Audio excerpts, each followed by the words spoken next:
How's your access to transport affected by where you live? Let's find out.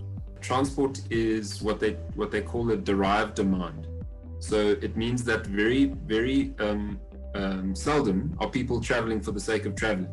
Why I start with that is because transport is so deeply connected to where people live and where they work or where they shop or where they go to school or where the different functional aspects of their lives exist. So what apartheid special planning did lent itself really well to the growth of the minibus taxi industry. But our formal public transport systems haven't necessarily been prioritized in the way that policy deems they ought to be.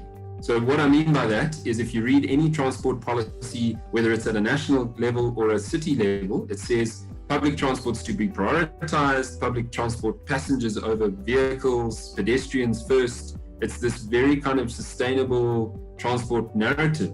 But then if you go and look at the budget expenditure and where government is spending the vast majority of its money, it's still embedded in private vehicle infrastructure and transport. So huge spend, huge road spend. You think about Johannesburg, the upgrade of the M1 and the M2 freeways. That spend is much larger than the spend that gets allocated to public transport service and operational growth. And what that means is that the resulting infrastructure and service offering that's being put out for public transport in the city is not sufficient enough to actually shift the demand and meet the kind of requirements that incentivize people to make the shift to the BRT as an example. Speaking of shifts, we speak to Nick Hall about South Africa's first electric bike, the Etron. So Nick, tell me, is the Etron a motorcycle or scooter? The Etron is officially a motorcycle. We avoided the connotation of getting it homologated as a scooter. We held out for the homologation. So on the e-Natus documents, which are the registration documents on the bike, it is South Africa's first electric motorcycle. Our target market is varied. We've got everybody from entry-level first-time buyers. The way we've had the bike homologated and licensed means that if you're 16 and older, with a bike learner's license, you can ride the bike legally on South African roads. So we've made it possible to be able to supply bikes to guys from 16 to 60. We're looking to target the lifestyle guys, people that are running around Cape Town, people are running around Joburg in the urban areas, down in Durban on the coast. Also guys that are looking for a real commuting solution. I think the relevance of motorcycles in the city, I think you're going to find more and more people adopting motorcycles as a mode of transport just because of the ease of use in terms of getting around.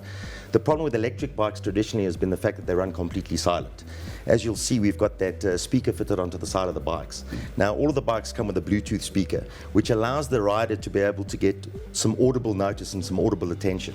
With it being Bluetooth, you can upload any kind of sound you want on that bike. So the noise you're making going through traffic is an individual noise. You can pick anything you want, but it does make these bikes a lot easier to see and hear on the roads than traditional electric bikes. Lastly, we revisit the OR Tambo initiative to introduce electric vehicle charging stations back in 2019. We initially got a request to start thinking about this about 2 years ago, and it took us a while because I just think largely as a country we were not there.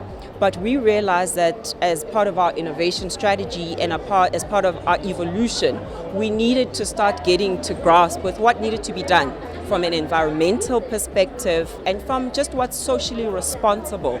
And it culminated quite perfectly in the collaborative efforts between us and BMW South Africa.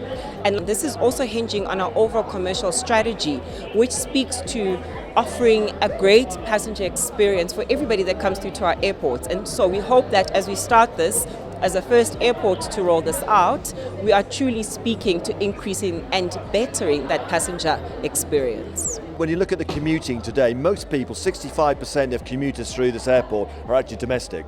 So the chances are they're probably going to go into Cape Town in the day and come back. So to be able to recharge your vehicle during the day is obviously strategically the right thing to do. So it works for us. Also, you can see where the position of these points are. Very close to the airport, you can just walk across. So it's all about convenience, it's about time, and that's what people are looking for in the future.